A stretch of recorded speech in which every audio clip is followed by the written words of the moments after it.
I say this as someone who believes that, gerrymandering has been part of the problem for us. But you can't partially reform. Especially in this environment. And so people say, oh, Newsom's just trying to score some points for 2028. He might be, but sometimes merit of the mission marry up. And I think in this case, he's doing what's appropriate. Welcome to Raging Moderates. I'm Jessica Tarlov, and I'm super excited to be joined today by former senior advisor to President Obama, founding director of the University of Chicago's Institute of Politics, CNN chief political analyst, and host of Hacks on Tap podcast, David Axelrod. Welcome to the show. How are you? So good to be here. I'm pretty good. Yeah? Pretty good, yeah. Like you could be better, all or is things that just considered. all? There are things that are up in the air as we speak today, including the Cubs and the Brewers. And is that ahead of Russia and Ukraine for you, or is it about the same? It's very close. The great thing about sports, Jesse, is that you can be incredibly intense about it and no one dies. So, yes. So I'd have to put Ukraine above that. But that's generous. Yeah, but I'm headed to the ballpark later today, so. Oh, amazing. Yeah. That's great. And I probably should have known this many moons ago, but as I was reading about you historically, not because I feel like I know. You must have had a lot you. of time, man. I'm old. No, yeah, you're not that old, but you're old enough that you went to Stuyvesant. High School. Yes, and I grew up in Tribeca and still live in Tribeca, and I remember probably the most intimidating day of my life was taking the Stuyvesant test, which I did not do well enough on to go to Stuyvesant, but waiting in that corridor. That's a travesty. It's okay. I think they feel good about who's gone through there, and I ended up fine. It just cost my parents a lot more money I'll tell you, a few years me to ago, get I went educated. and I made the graduation speech at Stuyvesant High School like half a century after I graduated or something. And the valedictorian spoke before me and said, the firefighters are New York's bravest and the police are New York's finest. And they said, but here at Stuyvesant, we're New York's smartest. Ooh. And so I quickly rewrote my remarks while I was sitting there to turn it into a homily about the value of humility. Oh. So did the valedictorian understand that you were cooking him? No, I don't think so. That's part of having humility, is understanding that you're being talked about. But anyway, so I like it. I would love to see that, and that kind of doesn't surprise me, just running into those kids on the street. But some of them definitely are New York's smartest. Yeah, so. I loved it. It was a little bit different place. There was a more diverse student body, and that was in the late 60s. So we spent as much time on the streets as we did in class. And it was an interesting time. I got a lot out of it, actually. You know who my English teacher was? Frank McCourt. Really? Yes. He was a substitute English teacher, and my English teacher took ill, and he took over the class. And so there was an interesting place to be. Well, the only thing I've got that's pertinent to the news cycle is Jeffrey Epstein taught at the school that I went to. So I would much rather have Frank McCourt. Boy, I can only imagine the stories that people had to tell there. Yeah, I got nothing, though, which makes me feel a lot safer than others. But what a wild tale that is. Yeah. Oh, my God. Anyway, I did not mean to go Epstein so early. It's not even in the script. Play the Epstein card. Yeah. Yeah. Go ahead. And now I'm going to do redistricting. So let's get into today's episode. We're going to be talking about Newsom entering the redistricting fight, where Ukraine and Russia peace talks stand, and Obama world's response to Mamdani. All right, let's dive in. California Governor Gavin Newsom throwing himself right into the middle of the fight that could reshape both his image and his party's future. He launched a push to redraw California's congressional lines, a very aggressive counter to Republican-led redistricting in Texas, which is driven by Donald Trump. If he succeeds, Democrats could gain up to 5 new House seats and shore up 4 swing seats, possibly flipping the control of Congress. But it's a big gamble. The ballot measure could fail. He's actually asking the people, which I think is a very good thing. I think he has to by law, but yes. Oh, really? Well, yeah. He's made it out like he doesn't have to and that he's just a good guy. So, all right. well played, Gavin. You tricked me. But the Terminator himself, former Governor Arnold Schwarzenegger, who is kind of the father of the independent redistricting commission, I guess, council commission, is opposing it. Supporters like Nancy Pelosi call this bold leadership the Democrats need. But now layered on top of this, Trump says he wants to ban mail-in ballots altogether, even floating an executive order to, quote, help bring honesty, which is his strong suit, to the 2026 midterms, despite his own party benefiting from mail voting in recent cycles. David, how are you feeling about the redistricting fight? The news from this morning, we're recording on Monday, is that the Texas House members, the Democrats, have returned home. So the few weeks that we had them on the lam is coming to an end. And I imagine that Governor Abbott is going to be able to do whatever Governor Abbott wants to do.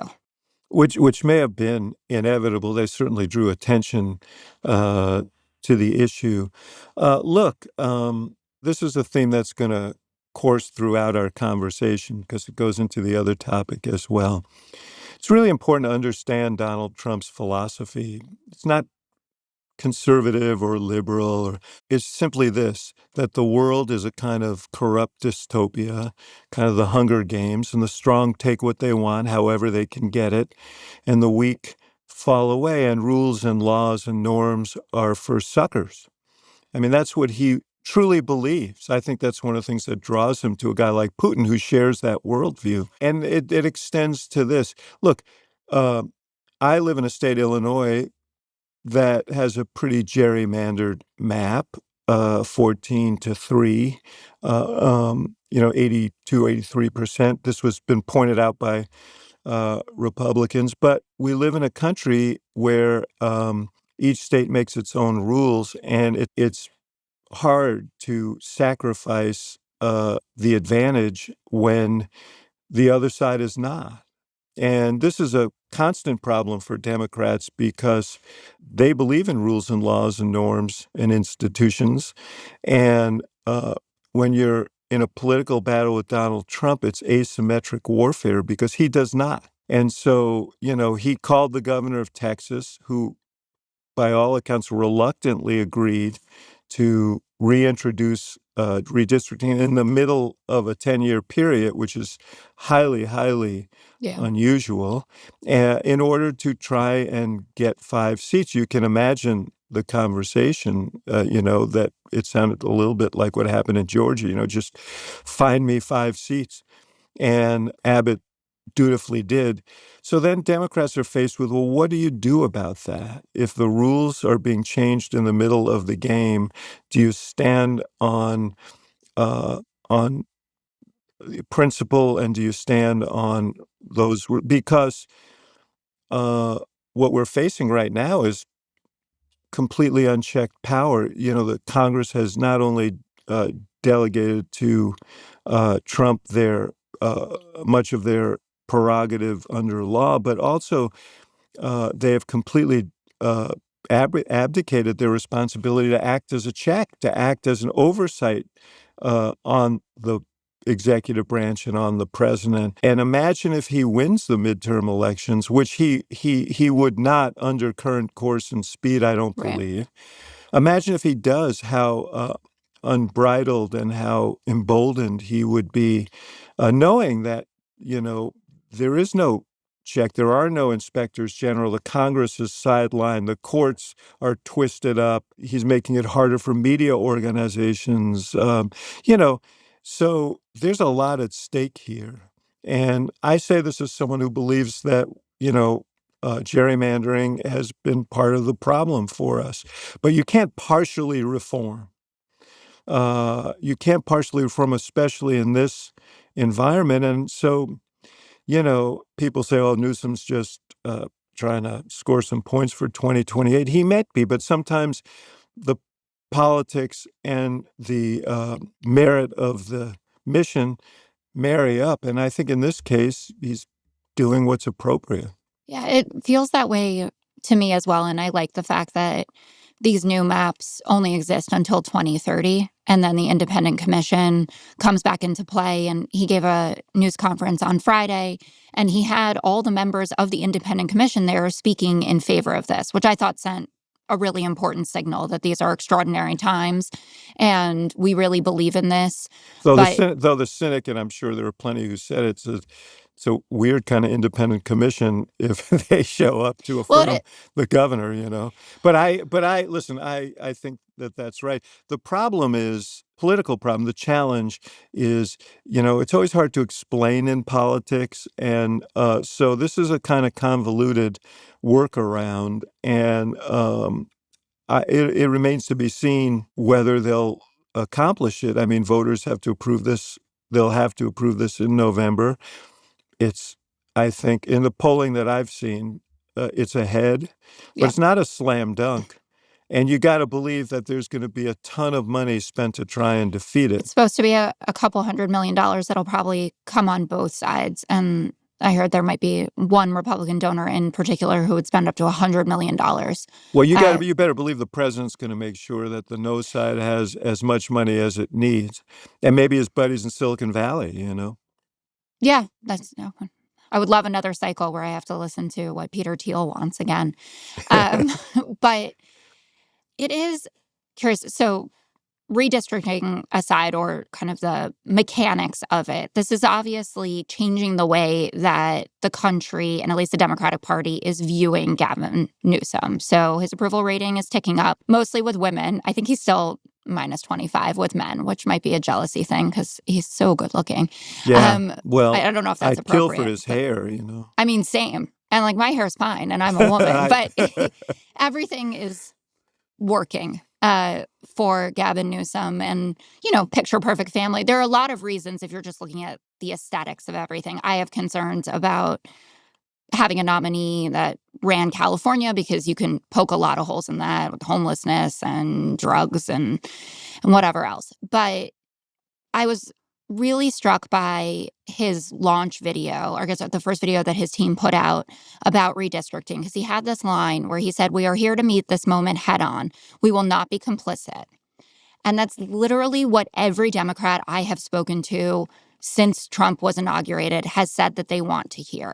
That they overwhelmingly don't want Democrats to play nice. They don't want to hear about bipartisanship. If you're going to do a bill together, like, don't tell me almost. I just want to know that you understand the gravity of the time that we're in and you're meeting this moral moment.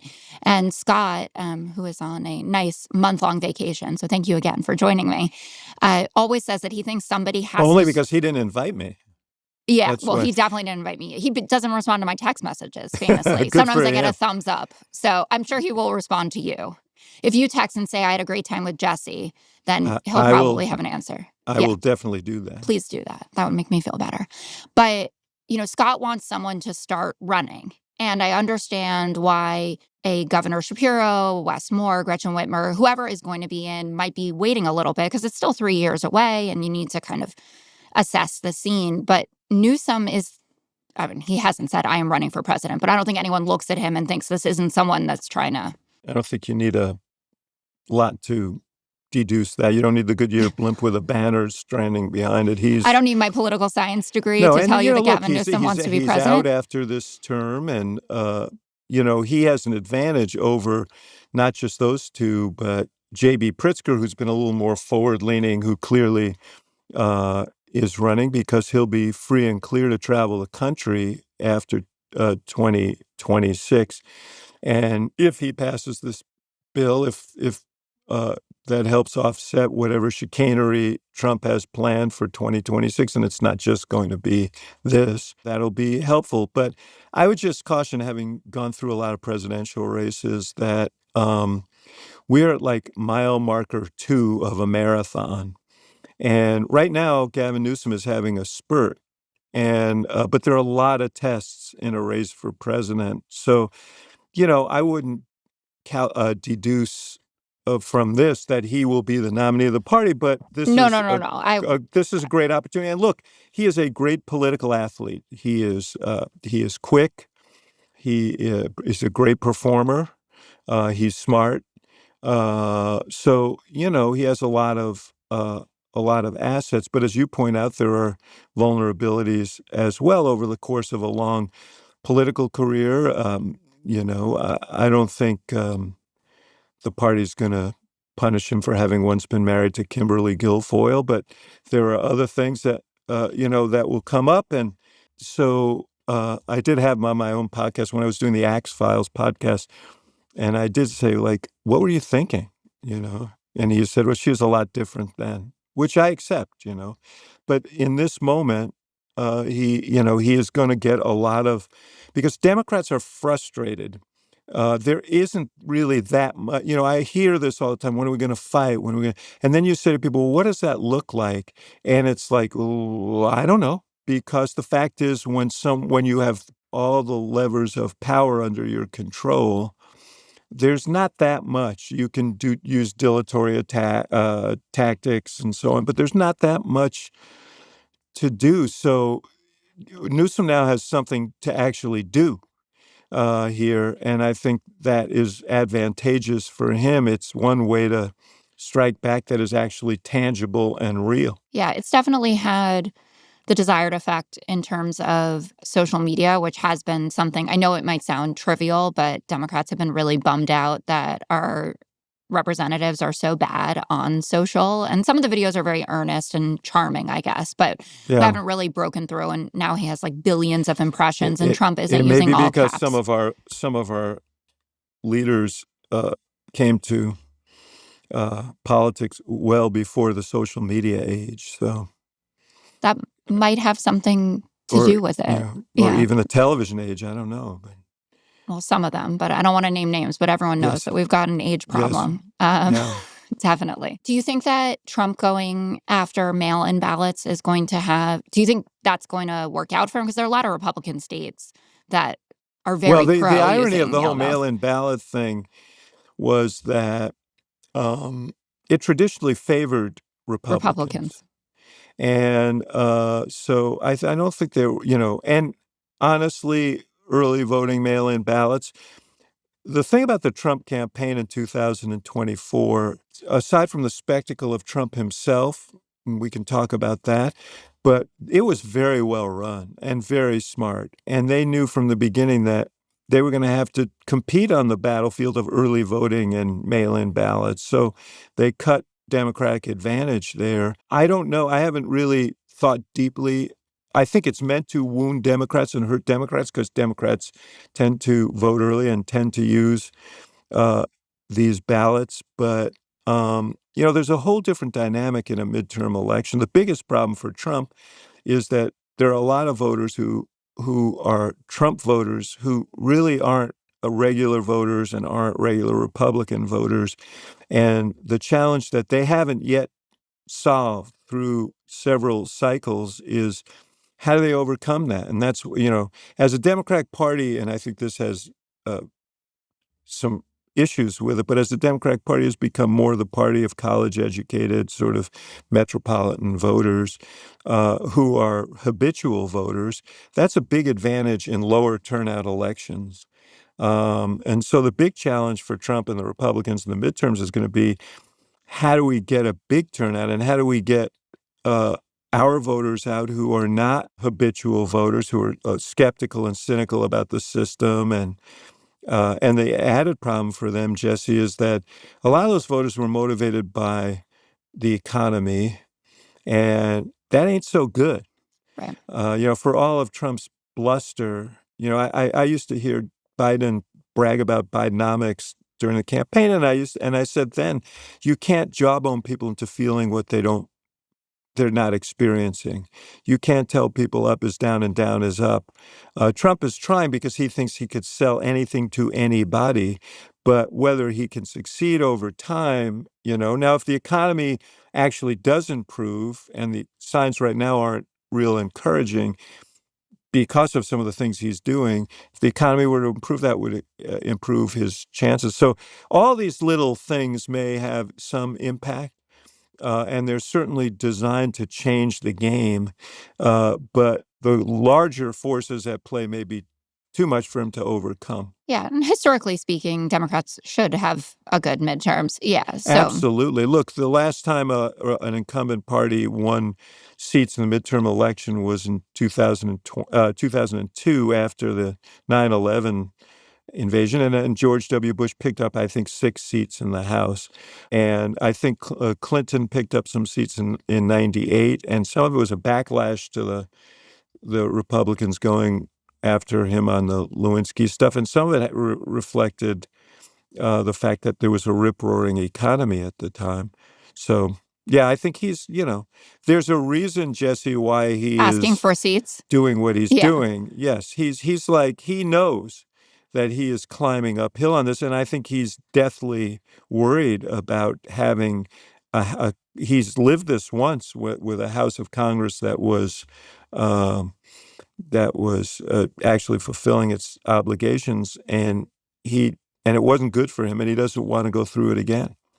So I spent a lot of time, like, socially, which makes me sound like a loser, but professionally and in my regular life, thinking about a lot of the themes that you just mentioned and the numbers, right? That Donald Trump is underwater general approval when it comes to the economy, immigration, which were his big, 2 issues, foreign policy. And we're going to talk about Russia and Ukraine in a little bit. And Democrats, it's getting better, the generic ballot. It was, 1-2 point advantage. And now some polls have it, 6, 7, 8 points, which would be more typical. But I just always have this anxiety that Trump has defied history so many times and that he's also working to consolidate power at such an incredible pace that we just don't really know what we're in for. That you go to sleep and you wake up and DC is militarized, right? And the same thing happened in Los Angeles. We've gone from zero to Hungary very fast. Look, Donald Trump is not ever to be underestimated. He is, and I think the great advantage he has, in addition to, that, he is maybe one of the greatest salesmen in the history of the world, and can sell anything, is that he has all this power now, and he's consolidating it, and he's neutralizing sources of opposition.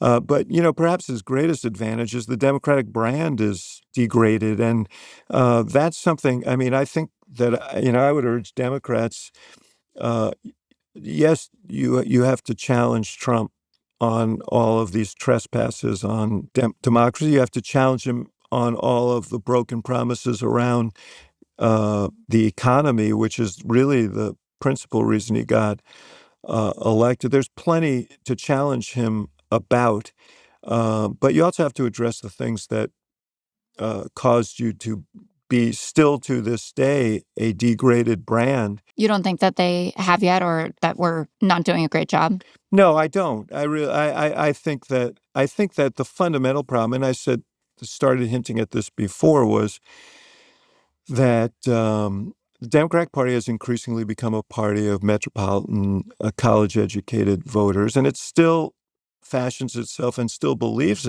itself to be the party of working people, and certainly as opposed to the sort of kleptocracy that we see right now, it compares well on that front.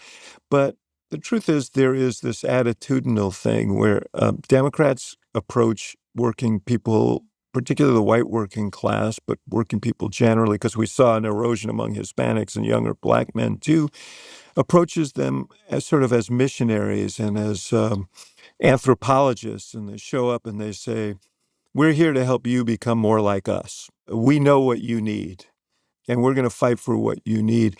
And it's laden with a kind of maybe unintended disrespect, but that's how it's felt. Because those folks deserve respect. When we had a pandemic, I do. You'll remember, you and I and a lot of people were fortunate enough to sit in front of our computers like this and make a living safely at home. And then there were a lot of people out there who actually had to go out and work and risk themselves, and to grow things and make things and ship things to protect us and to care for us.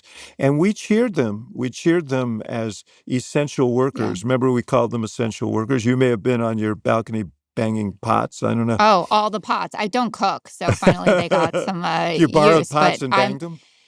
Literally from next door neighbor who I ended up marrying, which was a nice COVID Yes. surprise. But yeah, we thought that we were heroes for that. And I remember the Atlantic piece, I think it was in the Atlantic, about this, about us calling them essential workers. And it was this pushback that basically just said, F you. Right. Like, we don't want to have to be doing this. We would love to be able to be sitting inside now. Beyond that, the pandemic goes away and they sort of become invisible again. And so, I think that that's a real issue, and the Democratic Party has to do as much listening as talking and approach people with respect for not just for what they do, but for what they think. And that's a problem. And there are all kinds of ancillary issues associated with that. The second thing is, I think that there's a general sense among a large number of Americans that the system has failed them, that the system is rigged, that they're working harder and harder, and it's to keep their heads above water, that their kids' prospects are less good than theirs were when they were kids, all of that, and that the system is corrupt in many ways. And honestly, it's more corrupt today than at any time in my lifetime. And the Democratic Party is not exempt in that indictment. And Democrats have to take a good hard look at that and talk about the future. Donald Trump's doing a tear down, and the question is, what are you going to build after that tear down? And are you simply going to restore what was there? Because you hear a lot of that. We're going to just fix all of. That's not what people want. They're not interested in rebuilding what was the status quo. They want something better. They want something new. They want something that will actually respond on a daily basis to their concerns and not the concerns of big-moneyed lobbyists and campaign contributors.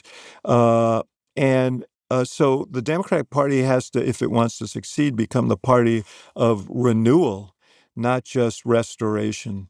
And so, and you can't be the party of the status quo. And they've been maneuvered into being the party of a failed status quo. So I think there's a lot of thinking to be done, and a lot of work to be done to put the party in a position come 2028 to be successful. And honestly, the quicker that happens, I think the candidates who are going to do well in 2026 are the candidates who recognize what I'm saying and who have something a little bolder, a little more authentic, a little bit more connected to people's lives Yeah, to I think, I say. mean, I don't want to make everything about the generational issue, but I've been, doing this for about a year now and spoken to some incredible representatives. And I do notice that on the younger end of the spectrum, there are really innovative, exciting ideas that people have, like Jake Auchincloss, Ruben Gallego, Pat Ryan, Mallory McMorrow I had on, who's super Marie exciting. Gluesenkamp-Perez, you should Yeah. talk to Oh, her. I should. The banana She's thing was really very interesting. interesting. I like how it doesn't matter how small it might seem to people. She's like, I am all about improving the lives of the people that I represent in this space.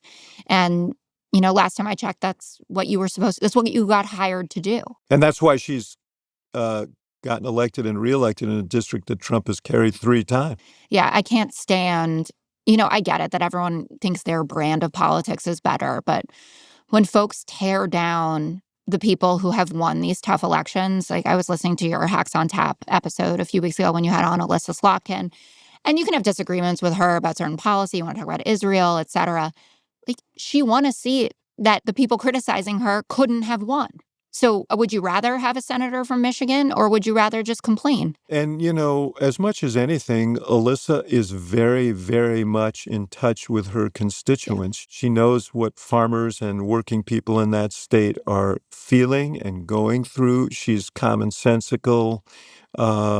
She is willing to challenge both parties when necessary. And that's why she's successful, and that's what it's going to take to be successful, because, as I said, the status quo is unacceptable to large numbers of people and the bullshit meters are tuned up very high. They're feeling it. Yeah, Abigail Spanberger, a great person like that as well, and Mikey Sherrill. We're going to take a quick break. Stay with us. Support for the show is brought to you by CVS Caremark. On this show, we talk a lot about money. We talk about money on a large economic scale, but we also talk about the cold, hard cash, the dollars and cents at the center of just about everything. And that's the sort of money talk that's on most people's minds. How are they going to access and pay for the things they need? Like prescription drugs. CVS Caremark plays a vital role in the healthcare ecosystem by helping to ensure coverage of medications to their clients' plan members at an affordable price. Interested in more affordable care for your members? Go to cmk.co/stories to learn how they can help you provide the affordability, support, and access your members need.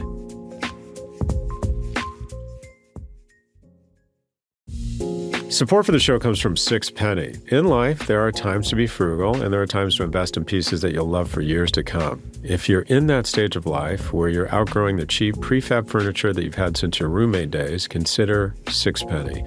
Sixpenny is reimagining luxury at home with extraordinarily comfortable slip-covered furniture for living, dining, and sleeping spaces, plus distinctive tables and accent pieces. Their furniture is completely customizable and made by hand at their own factory using all-natural linens and cottons. Lofty cushions overstuffed with ethically sourced feathers or recycled fibers, all without the use of harmful chemical coatings.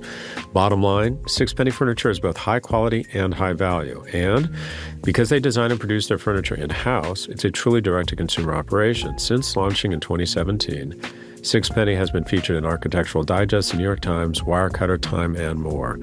You can visit sixpenny.com/ProvG for a leisurely browse through their impeccably designed pieces and perhaps even order yourself some free swatches. That's sixpenny.com/ProvG.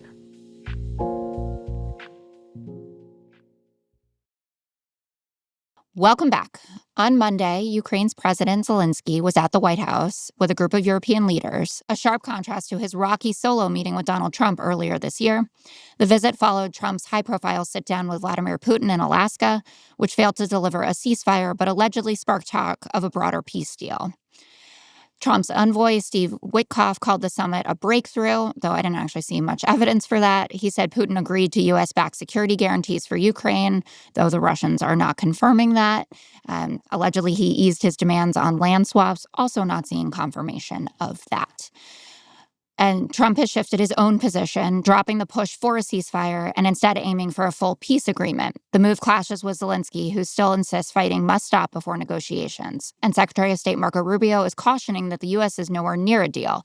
So basically, we have no idea what's going on. I want to reiterate for our listeners, we're recording this on Monday.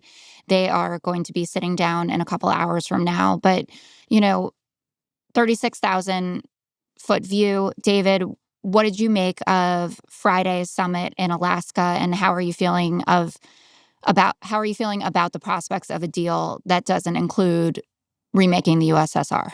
Well, look, Friday itself was kind of a nothing burger, at least from the outside, because Trump went in with fire and brimstone about how he was going to demand a ceasefire, and if he didn't get a ceasefire, he was going to take punitive action in the form of sanctions that he's been threatening for months, and that Congress has been poised to impose but haven't because he didn't want them.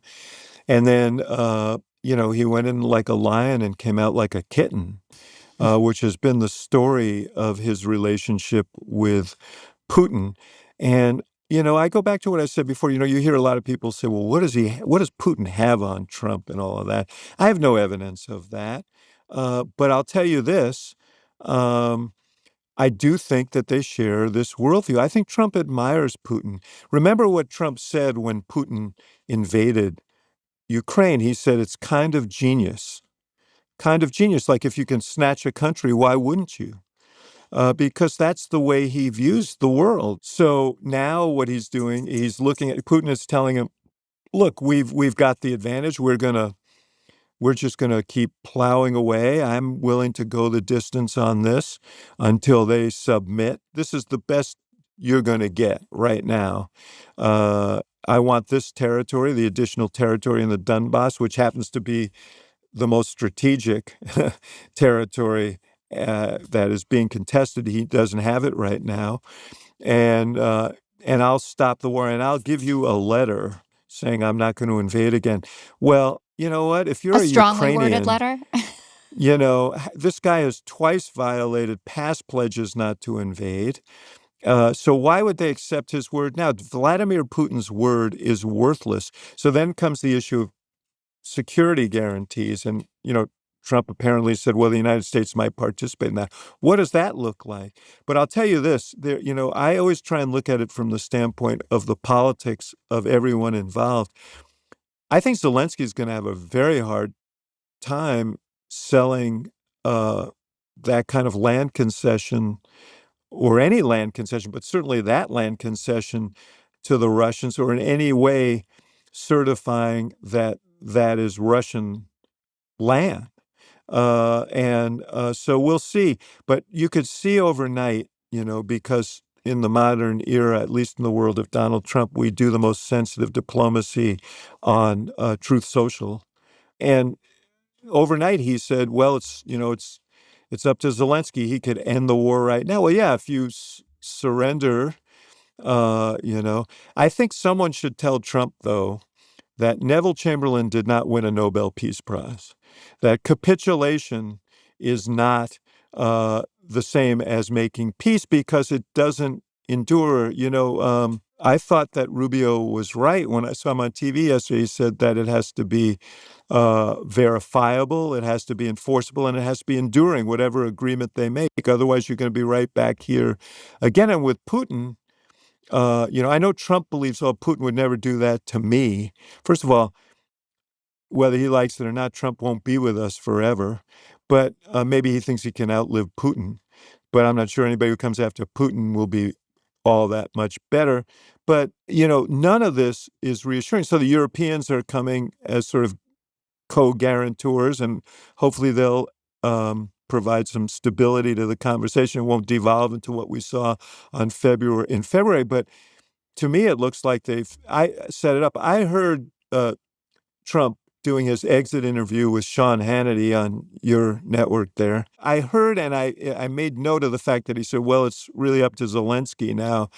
And the fear out of this summit was that Putin would dictate the terms, and then Trump would then try and force Zelensky to accept them. And everybody was relieved when the post-press conference seemed to indicate, no, there really wasn't a deal and so on. But I think the fears we had going into that meeting with Putin and Trump may be realized today, that Trump will now try and jam Zelensky, which is why I think the Europeans wanted to come along on this. Last thing on this, and I'm sorry you put in a quarter and got 10 plays. No, I love it. But as an American, I understand that you have to deal with foreign leaders on the terms you have to deal with them on when you're trying to negotiate something. But let us be clear, Vladimir Putin is a tyrant and a thug and a murderer who, even as all of this is going on, continues. He just bombed an apartment building last night. Okay? He is a murderer. And for him to land and get full honors from a president of the United States with a military flyover and a red carpet, and then, lavish praise on the back end, was disgusting to me. And he didn't have, Trump didn't have to do that. I think Putin plays Trump like a Stradivarius. When Barack Obama met Putin in 2009, Putin was the prime minister, Medvedev was the president, Putin was the prime minister, but Obama met with both. And in that meeting, he said to Obama, kind of darkly, you're an educated man. I'm just an old security apparatchik. But he is an old security apparatchik, and he's brilliant at it. And Trump's the easiest mark on the planet. Every leader in the world now knows that all you need to do is flatter Trump and embrace whatever themes he wants embraced, and he will treat you well. What did he say when he heard Hillary Clinton on your podcast last week say she would nominate him for the Nobel? Again. I'm going to have to start liking her again. That's it. He's so simple. Lindsey Graham, I said at one point years ago that, people need to understand Trump's very simple. If you're nice to him, he'll be nice to you, you know. So Putin has this all gamed out. She, I think, on some level, has some of that gamed out. All the Europeans understand now. Zelensky was a late adopter to this for reasons I understand. But now everybody comes with a bouquet, and Trump in turn, but I think he admires Vladimir Putin. I think he thinks Putin is tough and smart and made himself unbelievably rich while serving as president and conducts himself by the rules of the world, the way the world really is, which is you take what you want however you can get it. Yeah, that's been, I guess, one of the more depressing lessons that I've been learning over the past few years. I've always been a kind of eternal optimist, glass half full type person, didn't want to take the Hobbesian view of everything, that it's just nasty, brutish, and short. And I don't know if it's just the Trump years that have pulled me over to that side, but I very much feel that way. And when I see these world leaders come together, and I agree with you that the Europeans want to be there as some sort of protection for Zelensky, and it takes a lot to get Macron to leave a vacation, right? A stylish Frenchman who wants to be by the beach. But, hopefully they'll get lunch at least. I think. Well, that lunch looked pretty good. That was left in the printer. You saw that. Yes. Maybe they flew it back to Washington. Whatever was left behind. But I don't want to be a conspiracy theorist. And you said I have no evidence of what Putin. You can go far in this business that way, I do know that. Yes, I'm trying to keep some semblance of normalcy, though, to be true to my brand. But I do think that something meaningful, not like Putin pulled out some pictures of Trump or something, but when they were in the beast by themselves, I think that those moments mattered a lot, whatever they were. I don't think Trump, like I said, I don't have any evidence of No, none of us do. But isn't it more fun when you don't? Well, I mean, but what I was going to say is if Putin had the most compromising material on Trump, would he behave that much differently than he is right now? No, and he's gotten, it's not quite Helsinki level where Trump stood next to him and said he didn't meddle in the election. Right. But one of the pieces of reporting that the Times put out that I think was the most disturbing to me was that Trump and Putin really bonded over how much they hate Joe Biden. And that Putin told him, Well, that's part of Putin's genius, right? 100%. But it also plays into all of Trump's these sideshows that we have going on right now, that they're trying to relitigate the 2016 election, and that Tulsi Gabbard wants us to believe the idea that Putin wanted Hillary Clinton to win versus Donald Trump. And maybe it's just that I work in conservative media, so I can foreshadow what the next few days of my life is going to look like. But I don't want those days of my life to look that way. You want to be having a substantive conversation about, what could have happened and, what Zelensky reasonably could give up without completely selling out his country. And I'm always struck by the fact that, how you have the list of demands, right? What Russia wants and what Ukraine wants. And the Russian demands never change. Literally, Vladimir Putin in 4 years has not even, put comma, something new. It's exactly the same, including the denazification of Ukraine. And watching Trump backpedal overnight on Truth Social, and even seeing how much someone like Marco Rubio, who does have moments where he looks like his old self, right, hedging on the Sunday shows. And Steve Witkoff just seemed totally out of his depth, frankly. But watching Rubio, I feel like he's the one with the most tells of the administration. Like Mike Waltz was as well, but Mike Waltz is no longer in that kind of position. And that's really concerning to me. And well, I actually ascribe to Rubio being both National Security Advisor and Secretary of State, the fact that Trump showed some public irritation with Putin. I thought, well, maybe Marco's whispering in his ear about some of this. But at the end of the day, we'll see what happens here. But it doesn't feel good. And it Do you doesn't ever see feel different. I'm curious, though, you mentioned Obama. Wait, let me Oh, ask sorry. you. I wanted to ask you one Okay. question.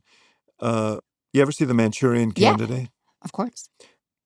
The best episode. The first version, 62 Yes. version, much My better parents than the made second. sure that I had that kind of Yes, education. yes.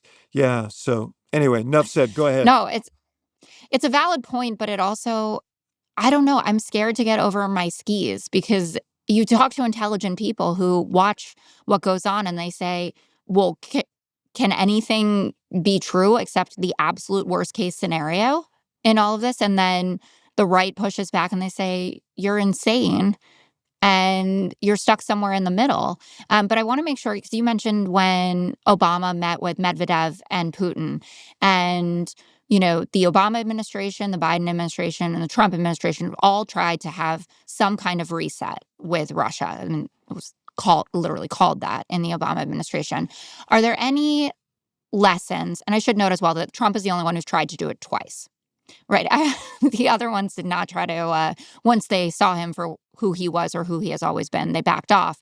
But are there any lessons from what went on during the Obama years that you think are important to understand for the moment that we're in now? Well, I'll tell you what, when Obama met with Putin, the first 57 minutes of what was supposed to be a 1-hour meeting, which turned into a 2-hour meeting, which worked out to my benefit, by the way, because then I got to sit with Gorbachev for 45 minutes while he was waiting for Obama. So that You was guys an were in the waiting incredible room? treat.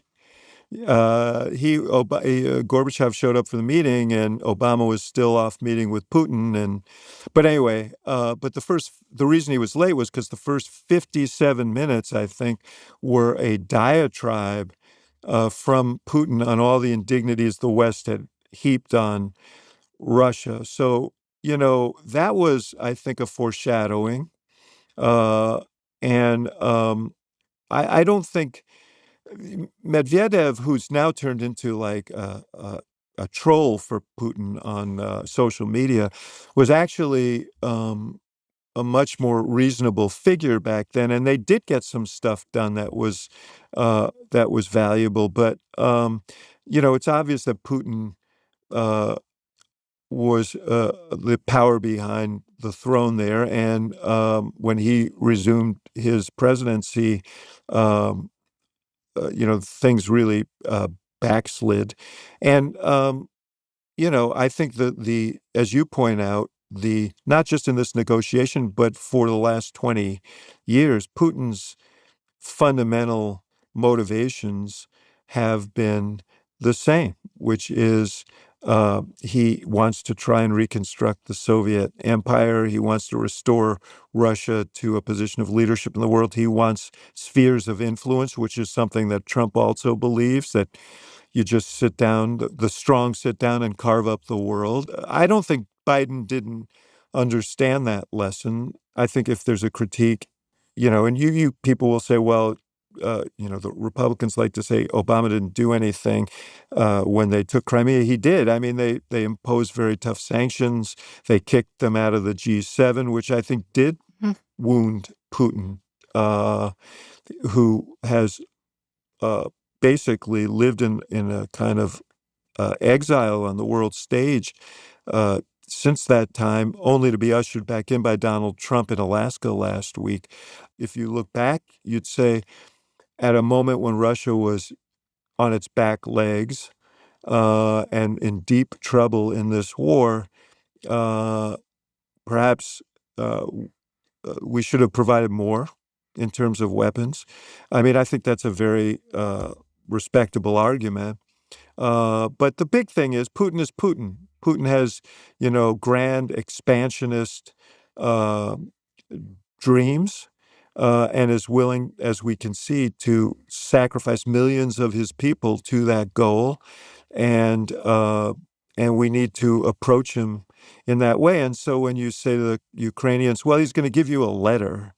So good news. If that's really the case, I'd be deeply, deeply worried about him. Yeah.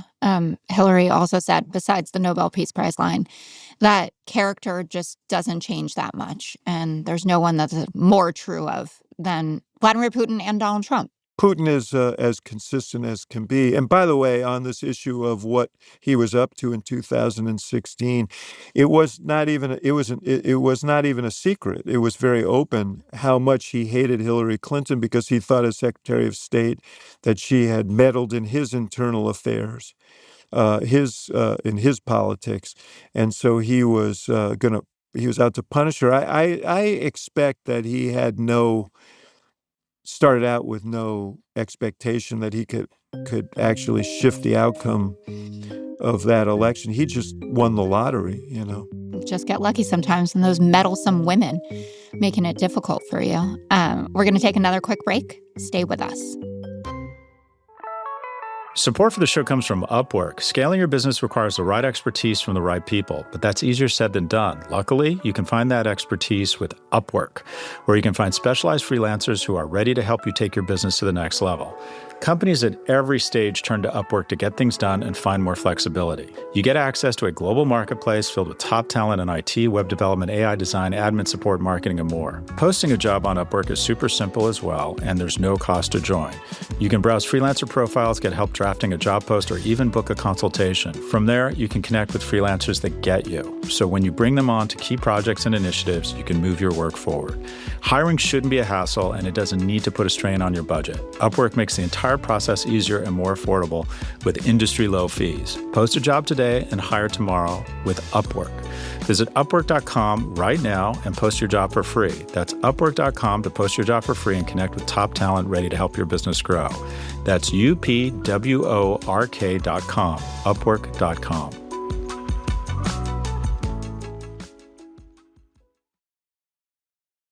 Welcome back. Before we go, Zohran Mamdani's upset win in New York's mayoral primary has split Democrats. Party leaders are very nervous. But Barack Obama, he picked up the phone, congratulating Mamdani, offering advice, and talking about hope in dark times. And Obama world, that's you, David, seems to be lining up behind him. And I guess I want to hear if you think that that's the right phrasing. You visited Mamdani's HQ. Patrick Gaspard is advising. Jon Favreau and Dan Pfeiffer are checking in with his team. All of this is happening even as leaders like Hakeem Jeffries and Kirsten Gillibrand hold back. What's going on? Well, first of all, let me say, Patrick invited me to come over and meet Mamdani, and I was interested in doing it because he's kind of amazing. He won an impressive victory in New York, and he seemed like an interesting person, and I wanted to see what was going on there. And I went over, and he indeed is interesting, and I think more thoughtful than his detractors would suggest. But I didn't know that Obama had called him, and he didn't mention it. And I didn't know that John and Dan were in touch with him either. But we all probably gravitated to the same place, which is this guy ran a very positive campaign and captured the imagination of a lot of New Yorkers, and especially younger New Yorkers who have come to believe that through their own lived experience that New York is unaffordable and that, the city could become this, is rapidly becoming a city of the super rich and the very poor, and middle-class people are scuffling with ridiculous prices and costs and so on. That was a winning message.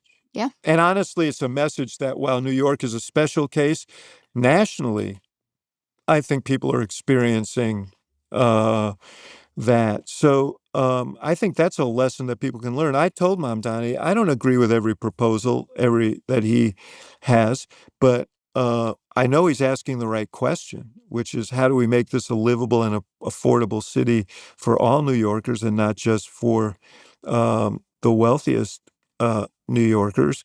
And he won, and he's the candidate of the Democratic Party. He won in part because young people voted in larger numbers than the early vote, for example. I think 25% of those early voters were voters who hadn't voted in mayoral elections before, and they were mostly young. That's good for the Democratic Party. You want to bring people back in, and I think it's I don't think that I, living in Chicago or people living around the country, I don't think they should substitute their judgment about what they would want in their cities for what New Yorkers think is right for their city. And so, I think we don't go around screening mayoral candidates all over the country for ideological purity on every issue. I know that the Middle East, look, I'm the son of a Jewish refugee, okay? So Israel is important to me, and there are 15 million Jews in the world. Israel came into being after the Holocaust, 6 million Jews killed. And I know what it meant to my grandparents. I know what it means to subsequent generations, that is a safe place, a refuge for Jews, and at a time when anti-Semitism is welling up. That doesn't mean, though, that one has to embrace the policies of Benjamin Netanyahu. And you can love Israel and hate some of the policies of Netanyahu. I associate myself with that. And there are some issues on which I disagree with Mamdani relative to the Middle East. But he's not running for Secretary of State. He's not going to make foreign policy. If he can make New York more affordable and livable for all its citizens, more power to him. Yeah, I mean, that would be nice as one of those younger-ish people. I mean, elder millennial, so I'm not young, but, a New Yorker. Everything's relative. You're young to me. That's true. I was not at Stuyvesant in the late 60s. But I've had to, Mamdani was not my choice. Actually, I had no choice in the field that I was actually interested in, and was very disappointed that there wasn't a more... Did you vote? I did vote. Where did you rank Mamdani, are you willing to say? I actually didn't rank him. I just voted for Cuomo. And there was, I think that was of Cuomo voters, I think that was the most common ranking or way of doing your ballot. I haven't said that out loud, and I'm sure I'm going to get a lot of flack for it. But I mean, it's been pretty clear that I voted for Cuomo because I did think the New York Times editorial board, where they came down on this, where they basically said, I don't like him, but I think that of the field, he's going to be able to do the best job. And I took, Brad Lander had a lot of very good policy. I would have had to undo their persuasive editorials about why he should leave the governorship. It was a miserable situation for people. And then I saw, and I started to pay more attention to Mamdani and why people were gravitating towards him. And I'm at peace at this moment. I am, not thrilled necessarily about some of the issues surrounding Israel. And I'm very critical of Netanyahu. I think he's a criminal. I don't think he should be in this job anymore. I wish he had been out years ago. There are a lot of Israelis who would agree. Yeah, majority of Israelis would agree with me. But, Mamdani has not been perfect in addressing people's concerns. And there are a lot of Jews that still have them. But he also got, 46% of the Jewish vote. And Brad Lander, made that happen in a lot of ways. I don't know if he would have been as supportive if there had been an alternative to Cuomo, like if Dan Goldman had run, or a Richie Torres or somebody else. But we are where we are at this point. And I think that this look of not supporting the Democratic nominee who won so overwhelmingly is just sending a signal, like we were talking about in the first part of our conversation, to Democratic voters that we're status quo folks. In New York, we like it the way it's always been. And well, listen, I mean, consider what's being said, that you should set aside the nominee of the Democratic Party and vote for a governor who had to resign in disgrace and make him the mayor of New York, someone who frankly hadn't expressed an interest in becoming mayor of New York. Actually, a negative opinion of New York. So, and who Donald Trump apparently has now at least covertly embraced. I mean, they've had discussions and so on. I mean, I think it's one of the things that makes people cynical about politics is I don't like this person, but I fear the other person more. And, honestly, that is one of the things that's turned a lot of young people away from the Democratic Party. Like, how about voting on the basis of hope and on aspirations and so on? Mamdani is going to have to prove himself. I think he's going to be the mayor of New I do York. too. And we'll see, how he governs and who he brings with him to govern. I'm Patrick Gaspard's, who was our ambassador to South Africa, was in the Obama administration as a political director in the White House, who has a long history in New York. Patrick's a good guy, a very experienced guy, and there are other people around him who say to me, like, he's going to pursue his goals, and he has a progressive outlook, but I think he's going to be open to ideas and open to talented people. And I don't think it's going to be the sort of kind of dystopic Right. vision that, Andrew Cuomo and the people who are trying to get him elected paint. So we'll see. But, I'd rather take a bet on a hopeful candidate than on a cynical one. So you think hope and change can still I'll tell you win what, out? man, I can't get rid of that bug. I still believe in it. I still It's one of the believe best that bugs that we've had. the core of democracy is our ability to use the tools that we're given, and this is why maintaining the democracy is important. Use the tools that are given to us to try and perfect our country and perfect our union. And when things aren't working, to chart corrective courses or other courses and explore other ideas. That's part of the genius of America, and it's what makes America. That's what's inspired the world, and or one of the things. So yeah, I still believe in that stuff. And what I saw when I went over to his headquarters were a lot of young people who did as well. And I thought that was a very encouraging thing. Yeah. It would be nice if we could get back to those vibes, for sure. David Axelrod, thank you so much for your time. This was awesome. Jesse, pleasure to be with you. Invite me back. Definitely. Anytime Scott goes on another month-long vacation. Yeah, or even with Scott. We could all hang. If you want. Yes, or we should go, hang on whatever yacht he's sailing and I don't even maybe know. do one on the back deck. Yeah. I think he's in Nantucket for a big chunk of it, but I'm not sure now. He always, I see. And he does, I still get tired and jet lagged and all the things. And the way that Scott bops around the world is a sight to behold. It's amazing. Yeah. He's amazing. He is sui generis. Sui generis, one of a kind. But 100%. You got a good thing going here. So Thank you. Thank you for inviting me. No, it was my pleasure. Thanks for your time.